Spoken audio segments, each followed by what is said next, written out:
Comment ça, il n'y a pas de soleil? Peut-être bien. Bonjour tout le monde, j'espère que vous allez bien. On se retrouve aujourd'hui pour un nouvel essai. J'arrête pas en ce moment de faire des essais, je vous propose pas d'autres vidéos, mais c'est bien parce que l'actualité en ce début d'année est bouillante. Et quelle autre machine pour augmenter encore un peu la température que la moto thermique que j'attendais le plus pour l'année 2023. Il s'agit de la Ducati Diavel V4, une nouveauté qui sort cette année, qui est arrivée il y a à peine quelques jours en concession.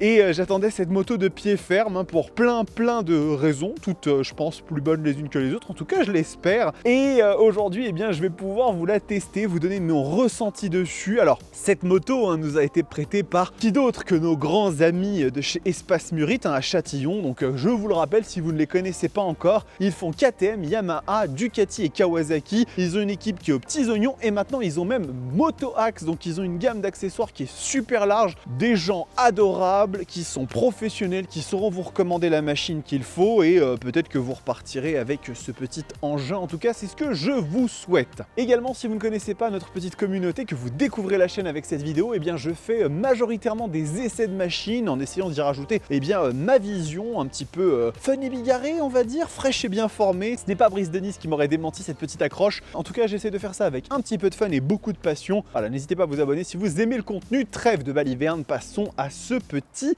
démon, ou diable plutôt. La Diavel est une machine qui a désormais une histoire assez implantée au sein de chez Ducati, puisque c'est une moto qui est apparue en 2011 chez le constructeur de Bologne, avec à l'époque un positionnement qui était tout à fait nouveau, assez radical, et qui instaurait un peu de façon plus généralisée le concept du power cruiser, c'est-à-dire en fait une machine qui a des allures de custom, des allures parce que ça restait quand même un peu plus typé roadster, mais avec le cœur d'une superbike. Déjà à l'époque, la machine sortait 162 chevaux, avec des solutions technologiques qui n'avaient rien à envier à celles finalement des grandes sportives de la marque. Et du coup, cette filiation, cette génération, cette dynastie a évolué au long des années avec des petites améliorations par-ci par-là. Et on a fini par arriver à la X Diavel qui était une sorte de nouvelle proposition dans laquelle on avait un peu moins de puissance, un peu plus de couple immédiat, mais surtout une machine qui avait un positionnement stylistique extrêmement différent et là beaucoup plus assumé sur le côté custom. Une petite version supplémentaire sort dans la foulée, la 1260 Diavel qui augmente encore un petit peu les prétentions de la machine. Et tout ce petit monde arrive finalement en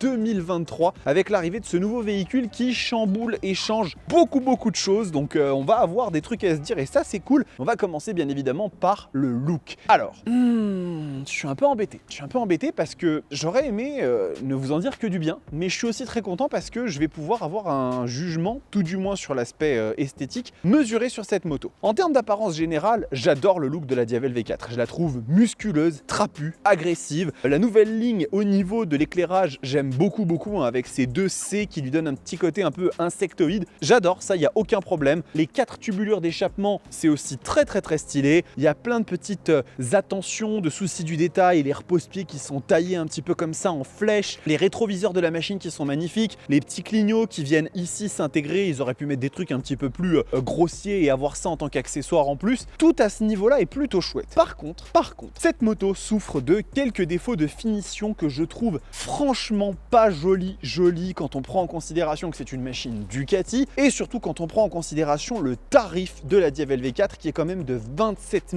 500 €. On a des petites choses qui à mon sens laissent à désirer, comme par exemple cette selle passagère ici qui bouge, ou alors encore ces espèces de petites pièces ici qui servent à cacher de la câblerie, mais on voit clairement que c'est du plastique qui est un peu mal ajusté. Pareil, des petits détails comme ça ici d'assemblage des plastiques qui font un petit peu cheap, ou encore, et ça c'est vraiment quelque chose qui m'a gêné, le filtre à air de la machine qui est directement accessible ici. Et comme il s'agit d'un filtre à air papier, s'il pleut, le filtre à air il s'endommage. Donc je suis un petit peu quand même mitigé. On va dire que l'appréciation globale elle est très bonne, la machine est très jolie, mais au tarif auquel elle est proposée, il y a quand même quelques petites fautes de finition que j'ai du mal à pardonner à ce niveau. niveau-là. Enfin bref, quand même on va se calmer 2 secondes parce qu'une moto c'est pas qu'un look, c'est aussi avant tout un moteur, Dieu merci, et ici on a un grand chamboulement puisque toutes les Diavel des générations précédentes empruntaient un bicylindre et très souvent aux familles un petit peu sportives de la gamme. Ici on va hériter du nouveau V4, alors pas celui de la Panigale et de la Street Fighter, mais bien la déclinaison Gran Turismo qui équipe la Multistrada et qui ici va délivrer 168 chevaux, 1158 cm3 de cylindrée si je dis pas de bêtises. Et on a par rapport donc à la cousine Trail quelques petits changements, notamment un couple maxi qui est atteint un peu plus haut, elle perd 2 chevaux dans l'équation, ce qui est vraiment pas grand chose. Et surtout, comme la Multistrada, elle a une particularité, cette architecture, c'est qu'elle éteint 2 de ses 4 cylindres quand vous êtes à l'arrêt ou à basse vitesse. Ça c'est vachement intéressant parce que ça va permettre d'économiser de la consommation de carburant, plutôt cool. Ça va permettre également de chauffer un peu moins, ce sont des motos qui ont quand même tendance à monter en température assez vite chez Ducati, et également de lui donner une petite sonorité, un petit comportement de bicylindre qui n'est pas pour déplaire aux fans de la marque. Alors j'ai envie de vous dire que sur le papier, en théorie comme ça, je serais pas forcément jouasse à l'idée du changement d'architecture parce que les Diavel précédentes étaient des monstres, des monuments de couple qui arrachaient le bitume à chaque accélération, et on le sait, quand on passe d'un bicylindre à un 4 cylindres, et en plus quand on perd de la cylindrée, on risque peut-être de perdre un petit peu ce côté immédiat. On a quand même 125 Nm de couple sur cette machine, disponible à 7500 tours minute. On verra dans la partie dynamique comment ça se comporte, mais j'ai tendance à dire que ça devrait quand même aller. Comme d'habitude, vous le savez, je suis preneur de vos commentaires, à la fois déjà sur la partie look de la machine, mais également sur la partie moteur. Est-ce que vous êtes plutôt des défenseurs de l'ancienne architecture, le bicylindre qui caractérisait les Diavel, ou est-ce que finalement l'arrivée du V4, ça vous fait kiffer? Dites-moi. Châssis aussi, il y a des choses qui changent, bien évidemment, il faut évoluer avec son temps et on abandonne le treillis tubulaire. Et oui, il fallait bien, avec l'arrivée du V4, les changements au niveau de la partie cycle étaient à prévoir, et donc la Diavel adopte un châssis monocoque en aluminium comme on a sur les Panigale. Je sais pas si le moteur est porteur sur cette structure là, c'est possible, je n'ai pas trouvé l'information. Toujours est-il que ce sont des châssis qui sont extrêmement éprouvés en termes d'agilité et que ça aide énormément à gagner du poids sur la balance puisque cette moto fait 211 kg à sec, ce qui est quand même plutôt vachement cool. L'ancienne Diavel, la toute première, faisait dans les 232 kg et elle n'a pas perdu tant de poids que ça au long des années, et là on arrive sur quelque chose qui nous fait penser un peu à un roadster un petit peu dodu quoi, c'est quand même pas mal du tout. On a un réservoir qui fait 20 litres, ce qui est pas mal du tout. Par contre, pour une consommation annoncée de 6 litres 4 par Ducati, à mon avis ça va être plus élevé que ça. La moto est en rodage, j'ai fait les premières bornes avec, donc je pourrais pas vous dire tout de suite à quel niveau la consommation que j'ai moi elle est réaliste, parce que là elle annonce plus de 10 litres au 100 et ça m'étonnerait vraiment que ce soit ça, mais c'est un V4, il faut pas s'attendre à quelque chose en dessous de 7 ou 8 litres au 100 à mon avis les amis, ça voilà, c'est indispensable de garder cette info en tête. Donc à mon avis on sera dans les 250-280 km d'autonomie, ce qui est vraiment pas mal pour une moto de ce type là. C'est pas une routière, c'est pas une machine qui est faite pour enchaîner des bornes. Moi je trouve que ça passe plutôt bien. On va regarder la position de conduite puisque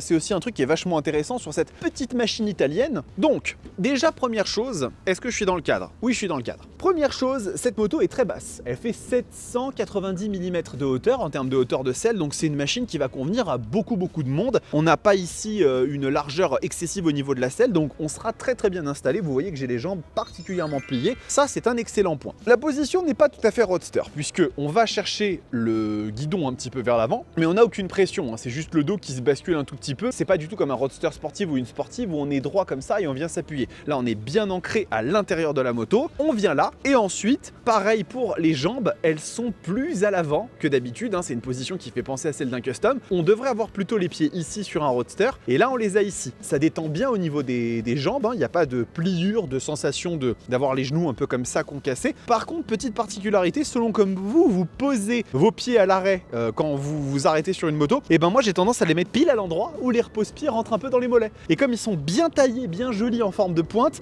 il va vous falloir 2-3 tentatives tentatives souvent douloureuses avant de trouver une position soit un peu plus vers l'avant, soit un petit peu plus vers l'arrière quand vous vous arrêterez. Bon, en dehors de ça, la position est chouette, la selle est très confortable, vraiment, c'est le genre de moto sur laquelle on prend plaisir à rouler au niveau du séant, il n'y a aucune douleur, donc ça, c'est très très bien. Et finalement, un dernier point concernant le moteur que j'ai oublié de mentionner tout à l'heure, c'est pas grave, vous m'en voudrez pas, le V4 Gran Turismo a une particularité, c'est que le jeu aux soupapes ne se fait que tous les 60 000 km, c'est les préconisations de chez Ducati, donc la moto vaut très cher, mais d'un autre côté, la ultra grosse révision, celle qui fait vraiment très très mal, vous ne l'aurez qu'au bout de 60 000 km, donc très probablement après que vous ne soyez plus propriétaire de la machine, si vous gardez vos motos pendant 20, 30, 40 000 bornes, bah voilà, c'est quelque chose qu'il faut prendre en compte parce que c'est extrêmement rare, ils l'ont fait sur la Multistrada, tant le mentionner ici, c'est intéressant. On va continuer sur la partie cycle avec pas mal de petites choses, dont une qui me chagrine aussi un petit peu, la fourche. On est ici sur un élément inversé, Marzocchi, qui est gigantesque, qui fait 50 mm et qui est réglable en tous sens. En soi, une fourche Marzocchi, ça reste quand même un élément de plutôt bonne facture. Le problème, c'est que cette moto vaut 27 500 €. Et à 27 500 €, les amis, j'ai pas envie d'avoir autre chose que de la Öhlins Nix 30. Vraiment. Parce que pour le coup, quand même, ça reste une moto qui est plus chère qu'une Panigale V4, qui vaut 25 000 €. On n'a pas les 215 chevaux sous le accélérateur là, mais on a une fourche qui est pas si noble entre guillemets. Oui, ça reste des bons éléments, mais voilà, à ce prix là j'aurais voulu des tubes de fourche dorés et un petit capuchon bleu, ça aurait fait plaisir. Toujours est-il que l'élément à mon avis va être très très bon, mais ça me fait un petit truc. Au niveau du freinage, c'est du très haut de gamme puisque c'est du style EMA, donc ça c'est très très bien, ça va enserrer des disques de 330 mm, donc le freinage de la moto va être excellent, mais encore une fois c'est pareil, pourquoi ne pas avoir mis de Durit Aviation à ce prix là? Je pense quand même qu'on peut se le permettre sur un véhicule de ce calibre, ça aurait donné encore un petit peu de premium, de haut de gamme à cette machine. Un autre truc à mentionner sur la partie cycle, puisque ça c'est assez singulier sur cette moto, c'est la taille du pneu arrière, hein. On est sur du 240, il est gigantesque le gommard, donc ça lui donne bien évidemment un air extrêmement trapu, posé, qui est très joli, et voilà, on a ici du Diablo Rosso 3 qui sont des Pirelli routiers, donc des pneus qui sont plutôt adaptés pour un usage mixte, c'est plutôt cool. Je crois que j'ai fait le tour. Accordez-moi 2 secondes. Alors, il est temps de parler de technologie. Et Dieu merci, on en a quand même de façon assez conséquente. La première, c'est que cette machine, elle est keyless. Donc, on a un transpondeur pour la démarrer. Je dois l'avoir quelque part avec moi. Voilà, petit transpondeur qui est assez joli. Donc ça, c'est une première chose qui est assez chouette. Alors, j'ai quand même un truc qui me chagrine un petit peu, c'est que on a un transpondeur, donc c'est super bien. On garde la clé dans sa poche pour démarrer la moto, tout ça. Mais quand il faut ouvrir la trappe à essence, là, il faut le sortir de sa poche, mettre la clé et l'ouvrir. Alors que, de mémoire, il me semble que c'est Triumph ou KTM, je crois que c'est KTM, hein, avec la Super Duke 1290 notamment, où on n'a pas besoin de ça en fait. Le transpondeur, on le garde dans la poche et ça s'ouvre automatiquement. Je trouve ça un petit peu dommage quand même parce que un transpondeur, ça sert justement à pas se servir de la clé. Bon, c'est pas non plus la mer à boire. On a une moto qui est éclairée full LED, hein, avec des feux DRL. On a un tableau de bord TFT 5 pouces qui est magnifique, hein, qui est vraiment très très joli. C'est le même que celui de la Panigale. Il est un petit peu plus consensuel, un petit peu moins charmant que ce qu'on a chez Triumph, un petit peu moins futuriste et technologique que ce qu'on peut retrouver chez BMW. Toutes les informations sont extrêmement claires. Il est un peu moins personnalisable, hein, que ce qu'on a chez les autres, hein. On peut avoir un mode jour, un mode nuit, donc voilà. Toutes les infos sont très lisibles. Là, vous voyez que j'ai une conso estimée à 10 litres 4, donc voilà, c'est vraiment énorme, mais je pense qu'on est très très loin de la réalité. On va avoir plein de petites choses qu'on peut paramétrer au niveau des informations. Petit détail concernant cette machine, qui a des commodos qui sont pas rétro-éclairés, ils sont éclairés. Je m'explique. Vous avez une petite lumière rouge tout à fait jolie, hein, sur ces commodos, hein, ça rend extrêmement bien, mais le problème c'est qu'en fait les boutons des commodos, eh ben ils sont pas transparents, donc en fait cette lumière n'éclaire pas les boutons, donc quand vous roulez vraiment dans un environnement très sombre, les boutons vous voyez pas ce que c'est. Donc j'ai pas compris l'idée de Ducati, est-ce que c'était juste pour faire style, donc la moto elle a des petits éclairages rouges, c'est très joli, mais peut-être allier l'esthétique à l'utile et donc avoir quand même quelque chose qui permette de voir à quoi servent les boutons, parce que là on a un éclairage mais il sert à rien. Voilà. Après maintenant sur le rang de la technologie, il y a quand même beaucoup de choses sur cette moto puisqu'on a bien évidemment 4 modes de conduite. On a le Wet, Urban, Touring et Sport qui chacun vont avoir des caractéristiques différentes au niveau de la réponse moteur et des diverses assistances. Et ces assistances sont quand même assez poussées puisqu'on va avoir du contrôle de traction, de l'anti-wheeling, un ABS actif en courbe, on va avoir du launch control, un régulateur de vitesse et un quick shifter up and down et des clignotants dynamiques. En plus de ça, on a une connectivité smartphone qui vous permet d'avoir un GPS directement sur le tableau de bord. Donc la Diavel V4, elle est excellemment bien équipée. En termes de technologie, c'est vraiment une machine qui est super cool. Ça, j'ai rien à dire. Je vous propose qu'on démarre le moteur, qu'on écoute un petit peu la symphonie pour voir ce que ça donne. Tous pairs. Avant, on avait des démarreurs qui mettaient 50 ans et mettaient la machine à l'agonie avant de démarrer. Maintenant, le V4, c'est bon, vous entendez quand même que ça sonne un peu fort, hein, ça reste quand même un moteur qui s'entend. Et on a une sonorité qui fait plus penser à celle d'un bicylindre que d'un V4, puisque là, on a 2 des 4 cylindres qui sont éteints. Et si on tourne la poignée, ça sonne comme un bicylindre. Voilà, donc on va s'arrêter là quand même parce que les voisins n'ont rien demandé. Et on va prendre cette machine et on va aller sur la route. J'ai envie de voir comment elle se comporte, est-ce qu'on peut un peu la maltraiter? On y va. Allez les amis, on est parti du coup pour cet essai dynamique de la Diavel V4. Alors encore une fois, je m'excuse, je n'ai pas mon micro, ma voix, mon audio puisque je suis en train de changer de matériel. C'est pour une bonne cause, croyez-moi, vous allez avoir le droit à quelque chose de très stylé. Et bien en termes de rendu audio, je vais améliorer carrément mon setup dans les prochaines semaines. Mais là du coup en faisant des essais, bon j'ai un petit peu perdu le fichier, ne vous inquiétez pas, ce n'est pour que une bonne cause. Donc on va parler bien évidemment de cette petite machine, ne vous inquiétez pas, ça ne va rien retirer à ce que je vais vous dire. La première chose, on est dans la vallée de Chevreuse et il fallait absolument bien que je vous montre l'agilité de la moto de cette Diavel parce que c'est vraiment un des éléments qui surprend le plus sur ce véhicule. On est quand même sur un pneu arrière gigantesque de 240 mm, c'est Diablo Rosso 3 et ça fait un travail qui est démoniaque. Alors il y a beaucoup de choses qui aident à ça, bien évidemment le fait que la machine ne pèse que 211 kg à sec, c'est quand même très loin des standards qu'on peut avoir sur d'autres motos de style un peu power cruiser comme des Rocket ou même les VMAX à l'ancienne.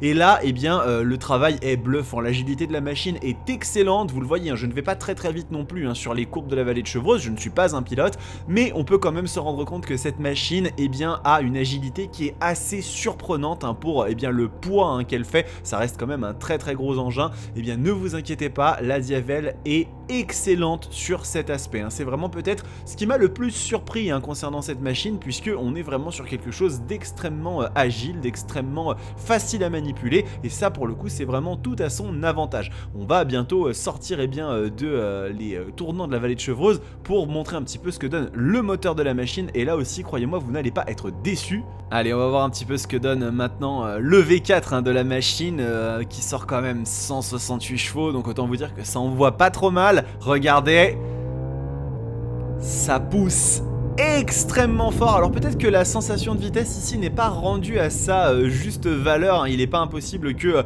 ça aurait pu être quand même un peu mieux à ce niveau là, au niveau de ce que moi je vous montrais, mais croyez-moi ce moteur il tracte avec une violence qui est inouïe, c'est vraiment assez impressionnant de voir à quel point il est très réactif. Et moi j'avais vraiment peur de cette notion un petit peu, vous savez, un V4 par rapport à un bicylindre, de perdre un petit peu comme ça au niveau du couple immédiat. Et pas du tout, ce V4 il a vraiment un côté qui est extrêmement réactif, même si on se laisse tomber, vous voyez, je laisse un petit peu la machine redescendre, elle repart avec énormément d'entrain, et ça c'est vraiment une énorme qualité à mettre au crédit de cette Ducati Diavel V4, quelque chose qui est vraiment assez exceptionnel. Là vous voyez je repars un petit peu, on y va tranquillement, toujours bien évidemment, l'idée c'est juste de donner un peu un ressenti de comment la machine se comporte, mais vous voyez je laisse tomber le moteur, et là je repars.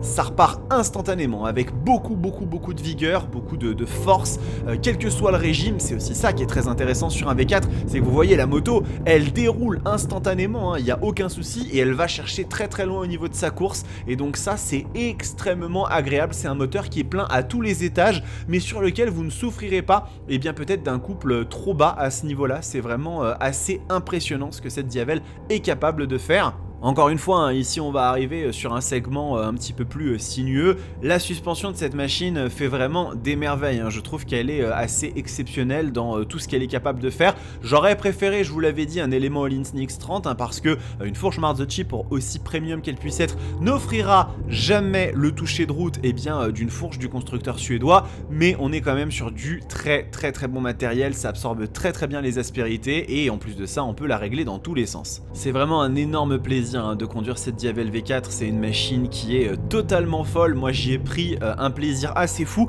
et plus j'avance dans la vidéo, plus vous allez voir que on y prend du naturel. Ça devient de plus en plus agréable à la conduire quand on passe un petit peu outre les considérations de ce pneu hein, qui est quand même assez énorme, et on se retrouve très rapidement à pencher plus que ce qu'on aurait pu imaginer sur ce genre de machine, et ça c'est super cool. Le son aussi de la machine est très agréable, même pour un pot d'origine, c'est super sympa. Et donc maintenant qu'on arrive en ville, je vais pouvoir vous parler des aspects un petit peu pratiques, que ce soit la position de conduite qui, comme je vous l'avais dit, est très bonne. Elle est droite sans trop d'appui, quel qu'il soit. On se penche juste un tout petit peu vers l'avant pour aller chercher la moto. Alors là je vais vous montrer, hein, je m'arrête pour que vous voyez un petit peu cette fameuse histoire du repose-pied. Vous voyez où il est? Et ben là c'est comme ça que moi je pose mes jambes naturellement, et donc le repose-pied me rentrait un petit peu dans les mollets. Je vous avoue que je me suis fait un petit peu mal au début. Il faut vraiment prendre cette habitude de mettre soit les jambes un peu plus en avant ou un peu plus en arrière quand vous êtes à l'arrêt. Rien de bien grave, ne vous inquiétez pas. Et donc voilà, la maniabilité de l'engin, vous le voyez, je fais un petit peu ici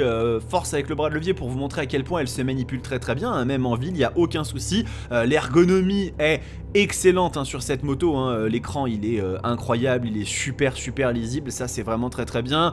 Les rétroviseurs ne vibrent pas, ils se règlent très bien, ils sont faciles à ajuster, donc ça il n'y a vraiment aucun souci.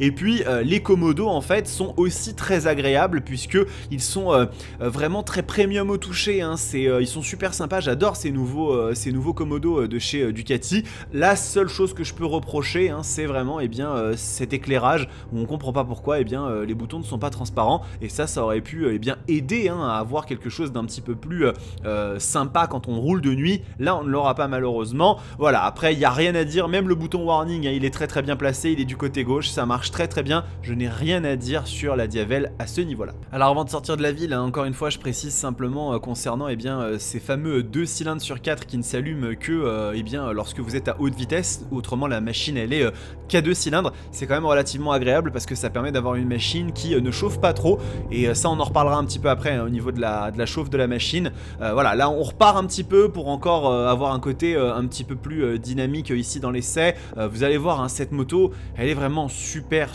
cool hein. Quelle que soit la situation dans laquelle on est, ça se conduit tellement bien, c'est tellement agréable que vraiment on a toujours envie de la prendre, toujours envie de la sortir, toujours envie de rouler avec, pas seulement de parader, pas seulement de s'arrêter au café et de faire un petit peu genre j'ai une Diavel. Non, ça reste vraiment une moto qui est incroyable à tous les niveaux. On retourne bientôt sur un petit segment ville, donc je vais pouvoir rapidement vous débroussailler tout ce qui concerne la chauffe moteur, les aspects passagers. Donc c'est une machine qui chauffe quand même un peu hein. Le V4 Gran Turismo ou le V4 qui équipe les Panigale et les Street Fighter restent quand même des bouilleurs qui ont tendance à dégager un petit peu de calories. Il faut le savoir hein, quand vous allez rouler avec cette machine en ville, dans un environnement urbain par des températures un peu élevées, vous allez le sentir. Ça aide beaucoup que la machine éteigne 2 de ses 4 cylindres en ville, à l'arrêt ou à basse vitesse. Cela ne change pas le fait que cette machine dégagera quand même un peu plus de chaleur, ne serait-ce que son homologue trail hein, la Multistrada, qui a la même architecture moteur, puisque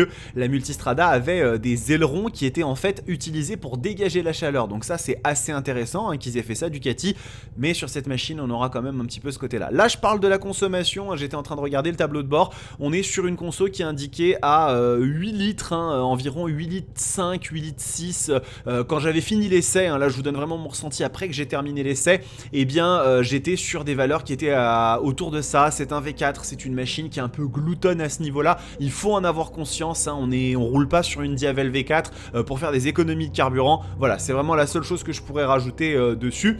Et concernant bien la conduite passager également, je n'ai pas pu emmener Mathilde avec moi. La selle avait l'air quand même extrêmement moelleuse, ça a l'air quand même d'être un petit strapontin qui est tout à fait agréable quand on a envie d'aller se faire des balades. C'est pas une machine avec laquelle on va rouler fort, avec laquelle on va rouler vite quand on a un passager derrière soi. On profite vraiment, on flâne, on se balade un petit peu sur les quais de Paris, ou on fait des petites balades comme ça en campagne. C'est vraiment comme ça qu'on profite d'une Diavel V4 quand on est à deux. Quand on est tout seul, par contre, là on se fait vraiment plaisir et on a une machine qui est démoniaque. Allez, on va repartir un tout petit peu pour terminer cet essai sur le côté dynamique avec un petit peu de route ouverte, un petit peu plus de dynamisme sur le moteur.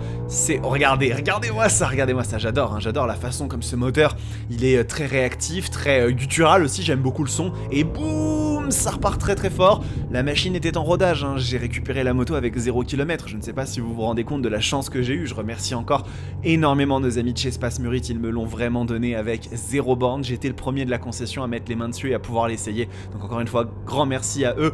Et voilà, encore une fois ce châssis, vous voyez là je commence à prendre un peu plus d'aise avec la machine, je suis plus terrifié par ce pneu de 240 qui est extrêmement impressionnant, et là je commence à me laisser aller et ça c'est super cool, c'est super agréable. Le freinage qui est extraordinaire, les Brembo Stylema qui font un travail phénoménal. Alors ça manque un petit peu du feeling et de la précision qu'on pouvait avoir sur le Brembo MCS de la Street Triple 765 RS. Quand on a un bon mètre cylindre associé à un freinage de qualité, c'est encore plus redoutable, mais ça ne change rien au fait que les Stylema font un travail démoniaque, et ça pour le coup c'est vraiment quelque chose qui est vrai, quelle que soit la machine qui en est équipée. Allez les amis, nous allons terminer ce segment avec encore une toute petite phase d'accélération, profiter de ce moteur une dernière fois, vraiment incroyable, et là vraiment les vitesses prises sont extrêmement rapides et elles se prennent très vite, donc soyez quand même très prudents là-dessus s'il vous plaît, je vous en supplie, mais c'est une machine sur laquelle il faut se faire plaisir, c'est vraiment un pourvoyeur de sensations incroyables. Tout ce que j'ai pu dire dans mon essai, dans la partie statique de l'essai concernant les finitions de la moto, s'efface totalement lorsqu'on monte sur une Diavel V4 et qu'on la conduit, car c'est une machine qui vous prend aux tripes et vraiment délivre des sensations extraordinaire, et plus vous la roulez, plus vous prenez de l'aise avec, vous n'êtes plus effrayé par ces dimensions très généreuses, très imposantes, et là vous prenez vraiment un kiff d'enfer. Cette moto est topissime, elle est vraiment géniale, j'ai adoré la conduire, et je vais vous retrouver maintenant pour la partie concurrence de cet essai. On a quelques petits trucs à se dire assez sympas. Oui, et bien sûr que oui, bien évidemment que l'engin il est fou. Bien évidemment, cette Diavel V4, elle est impressionnante, malgré, peut-être quelques petits reproches que je pourrais avoir à lui faire, mais bon, on en viendra un petit peu plus tard dans la conclusion, vous savez comment ça fonctionne. On va se parler un petit peu de concurrence, et je suis bien embêté, mais vous savez, c'est pas la première fois sur cette chaîne que je suis embêté, donc je commence à avoir l'habitude, parce que trouver de la concurrence à la Diavel V4, ou même au Diavel de l'époque, c'est un exercice qui est un peu délicat, dans le sens où, quand on essaye de se tenir à des considérations qui sont assez strictes en termes de caractéristiques, ces motos n'ont pas de concurrence, elles vivent dans un monde qui leur est propre. Donc j'ai essayé d'aller trouver des machines qui sortent un peu des sentiers battus, qui donnent un peu cet esprit démesuré, mais sans forcément être totalement raccord sur tel ou tel point, vous le verrez. Et j'ai aussi été obligé d'aller chercher un peu dans le passé les amis, parce que aujourd'hui c'est des machines qui ne s'accommodent plus trop de l'ère du temps, on est plus à une époque de consensualité, je vais peut-être pas dire de politiquement correct, dans le monde de la moto on a encore un peu de folie, mais disons que le rôle de bécane aussi folle que celle-là a tendance un peu à s'étioler. Toujours est-il que on va y aller, et on va commencer avec celle que je pourrais peut-être qualifier, on sait pas, de rivale la plus directe à la Diavel V4. Il s'agit de la Triumph Rocket 3R, elle est là, vous le savez, j'aime beaucoup cette machine, c'est vraiment, ouais, peut-être une de mes motos préférées en réalité, c'est vraiment tout ce que la Rocket 3 inspire, c'est la démesure, dans tous les sens. Après, il y a quand même, par rapport à une Diavel V4, certains points qui la mettent pas forcément en face. Déjà le fait qu'elle pèse un chouïa plus lourd, ça fait 290 kg à sec, une Rocket 3, donc forcément on n'est pas tout à fait sur le même comportement, la même agilité, même au niveau freinage, quand bien même elle est équipée eh bien de stylet main, elle va forcément pas ralentir aussi fort que l'italienne, hein, il faut quand même être assez conscient de ça, donc c'est une rivale sans être vraiment une rivale. Par contre, effectivement, c'est une machine qui a beaucoup de points positifs, sinon je l'aimerais pas, ou je serais un petit peu maso. La première d'entre elles, c'est d'avoir, eh bien, tout simplement le plus gros moteur de l'industrie moto, et vous êtes nombreux à m'avoir dit dans les commentaires que la Boss Hoss, machin, déjà la Boss Hoss est le plus vendue, donc la question se pose pas, et en plus de cela, le moteur qui équipe une Boss Hoss, c'est un moteur Chevrolet de voiture. Vous le voyez, même à la façon de conduire une Boss Hoss, il y a un levier de vitesse comme une Magnole, donc le débat s'arrête là. C'est le plus gros moteur donc de l'histoire de l'industrie à l'heure actuelle, 2457 cm3, rien que ça en fait un monument, et on a en fait une valeur de puissance qui est très similaire à celle de la Diavel, 167 chevaux, donc peu ou prou la même chose, mais une valeur de couple qui est quand même plus élevée, on a quasiment le double de couple par rapport à une Diavel, 221 Nm, ce qui en fait quand même un dragster et une machine qui délivre des sensations qui lui sont uniques, une finition qui est absolument à tomber, hein, c'est pour moi la moto la mieux finie de l'histoire de Triumph, et en ce sens elle claque mais gentiment comme ça la Diavel, et puis on a eh bien un prix qui est 3000 € moins élevé que celui de la machine de Bologne, mais après effectivement vous n'aurez pas l'agilité qu'une Diavel a, à vous de voir, à vous de voir. Moi personnellement si je devais faire le choix, je pense que j'aurais un peu de mal, mais mon cœur balancerait très probablement plus pour la machine anglaise. Ensuite, nous allons partir sur quelque chose d'un petit peu différent, et je m'en excuse par avance parce que là c'est vraiment un autre positionnement que celui de la Rocket 3 et de la Diavel, mais je me suis dit que j'allais intégrer cette machine dans ce comparo parce que c'est aussi un engin un peu hors norme. Il s'agit de la Kawasaki ZH2. Alors oui, je sais, c'est vraiment plus un roadster pur jus et on peut pas vraiment la mettre en face, mais voilà, ça reste quand même une machine très démesurée et qui ne va pas non plus se frotter à la même catégorie que les hyper roadsters qui sur plein de points eh ben, sont assez différents. C'est une machine qui est donc moins premium forcément, qui est moins exotique dans ce qu'elle présente, quand bien même c'est une formule assez bigarrée on va dire, fun et bien formée, fraîche et bigarrée, et on est sur un truc qui est voilà, ça s'éloigne un petit peu de ce que la Diavel propose, mais on a quand même un moteur 4 cylindres en ligne compressé qui sort 200 chevaux et 14 mètres kg de couple dans une expérience de conduite qui est assez sensationnelle, une machine qui n'a pas forcément la même agilité que les Tuono, les Super Duke comme je disais, et donc ça lui donne un charme parce que c'est pas du tout le même genre de machine. C'est un petit peu ce que la H2R est finalement aux hyper sportives, hein, ce roadster, et moi j'aime beaucoup. On a des suspensions semi-pilotées sur la version SE, hein. Je parlais ici de la SE qui vaut quand même 7000 € de moins qu'une Diavel, alors bien évidemment ce sont du tout les mêmes finitions, mais voilà, j'ai bien aimé la mettre dans ce classement parce que je me suis dit que on n'en parle pas assez de cette ZH2, et je vais peut-être essayer de demander à Kawasaki France s'ils peuvent pas m'en prêter une pendant 1 ou 2 semaines pour pouvoir vous faire un sorte de mini essai longue durée, parce que j'ai envie de rendre justice à cette moto que j'adore et je trouve qu'elle a pas eu le succès qu'elle méritait. Maintenant, comme je vous l'ai dit, on va pas pouvoir rester dans le présent, on va partir avec le doc dans le passé pour parler d'une machine qui avait défrayé la chronique à son époque et qui est dans le cœur de beaucoup de gens un des monuments de la moto. Il s'agit de la Yamaha VMAX 1700, quand même la version la plus récente, qui est, eh bien, ouais, là typiquement peut-être l'ancêtre direct de ce genre de machine là. Alors, on évacue les points négatifs hein, tout de suite. La consommation est monstrueuse, hein, c'est un V4 qui engloutissait 10 litres au 100, vous imaginez bien que 1700 cm3, ça buvait l'engin. On a une moto qui pèse un poids fou, je crois que ça faisait 310 kg, c'est un monstre, c'est un tank le truc, c'est même plus lourd qu'une Rocket 3, et peut-être aussi un niveau de finition, j'irais peut-être pas jusqu'à dire moins premium, j'ai pas eu l'occasion d'en conduire une, mais je la place dans son époque peut-être par rapport à ça. Ça reste quand même une moto avec un moteur qui est complètement maboule, imaginez 200 chevaux qui débaroulent dans un V4 complètement malade, un look qui est impressionnant vraiment, c'est une moto qui est furieuse quand on la regarde comme ça, ce côté dragster, il intimide, et une machine qui se trouve aujourd'hui dans des prix, alors en termes de cote sur le bon coin, elles valent encore entre 15 et 17 000 € parce que les gens sont assez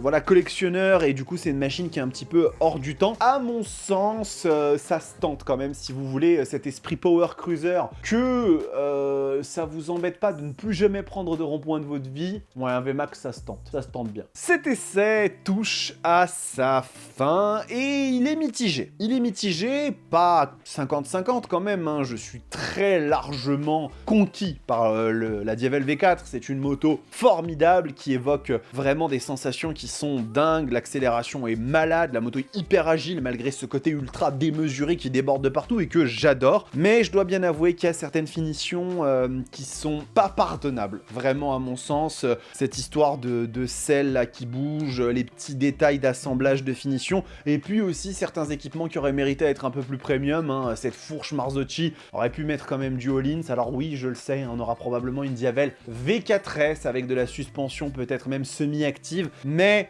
je trouve dommage qu'un tel tarif Ducati n'ait pas mis les petits plats dans les grands. Toujours est-il que la Diavel V4 est une franche réussite, c'est une moto hyper attachante, et si vous avez les moyens de vous la payer, elle offre une expérience que aucune autre moto aujourd'hui n'arrive à proposer. Et voilà, c'est terminé, j'espère que ça vous a plu les amis. Moi en tout cas, j'ai adoré faire cet essai, et je reste quand même extrêmement charmé par la machine. Ne laissez pas mes quelques tempérances vous abattre, c'est une moto formidable. Vous avez probablement la possibilité de la commander déjà chez Espace Murit, hein. Il faudra peut-être attendre un petit peu parce qu'à mon avis ça a eu du succès cet engin. N'hésitez pas à vous abonner à la chaîne, c'est extrêmement important, vous le savez, hein, on est en train de se diversifier un petit peu, sans vous oublier, et en continuant à proposer le même contenu de qualité, je l'espère, encore aujourd'hui sur cette chaîne. Mais on fait du gaming maintenant avec la Roadsters TV Gaming, le nom est assez simple à retenir, et puis le petit statut Roadstars qui va devenir de plus en plus intéressant pour vous, puisque comme je commence à faire des lives, hein, j'en fais de temps en temps avec de l'actualité, et c'est une façon pour vous de me soutenir si vous le souhaitez, et d'avoir des petites contreparties avec les petits